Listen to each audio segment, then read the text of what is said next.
మా మమ్మీ బయటికి వెళ్తూ వెళ్తూ దోసకు బియ్యం నానబెట్టమ్మా అని చెప్పేసి సింపుల్గా వెళ్ళిపోయిందనమాట. సర్లే అని ఉన్న రేషన్ బియ్యంని తీసుకొని నేను చాట్లో పోసుకొని రాళ్ళు రప్పలు ఏమన్నా ఉన్నాయేమో అని వెతకడం స్టార్ట్ చేశాను. రాళ్ళు రప్పలకి బదులుగా నాకేంటో ఈ కొత్త రకం బియ్యం కనిపించింది. ఇది చూడడానికి కాస్త అటు ఇటు ప్లాస్టిక్ రైస్ లాగా ఉన్నాయి, మరికొన్ని ఏమో పేలాల్లాగా ఉన్నాయి. ఏంట్రా నాయన ఇవి అని చెప్పేసి కడగడం స్టార్ట్ చేశా.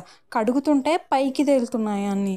వారు నాయనో ఇక్కడికి వచ్చిన గోల అని చెప్పేసి నేను మా మమ్మీకి వెంటనే కాల్ చేసి, ఏంటమ్మా రైస్ ఇలా పైకి తేలుతున్నాయి, ఇవేమన్నా ప్లాస్టిక్ రైసా అని అంటే, ఏంటోలే పైన తేలే బియ్యం అంతా తీసి పక్కన వేసేసి మిగతా బియ్యాన్ని కడిగి పక్కన పెట్టేసి నేను వెంటనే గూగుల్ చేశాను. అయితే కొన్ని చోట్లనేమో ప్లాస్టిక్ రైస్ అని ఉంది, కొన్ని చోట్లనేమో లేదు ప్రోటీన్ ఫుడ్ ఇది, పూర్ పీపుల్కి ప్రోటీన్ అందించడానికి అని చెప్పేసి ఇలా రైస్లో ఫార్వర్డ్ చేస్తున్నారు, ఎందుకంటే ఐరన్ డెఫిషియన్సీ విటమిన్ డెఫిషియన్సీ ఈ మధ్య పూర్ పీపుల్లో ఎక్కువ చూస్తున్నాము అని చెప్పేసి ఉందన్నమాట.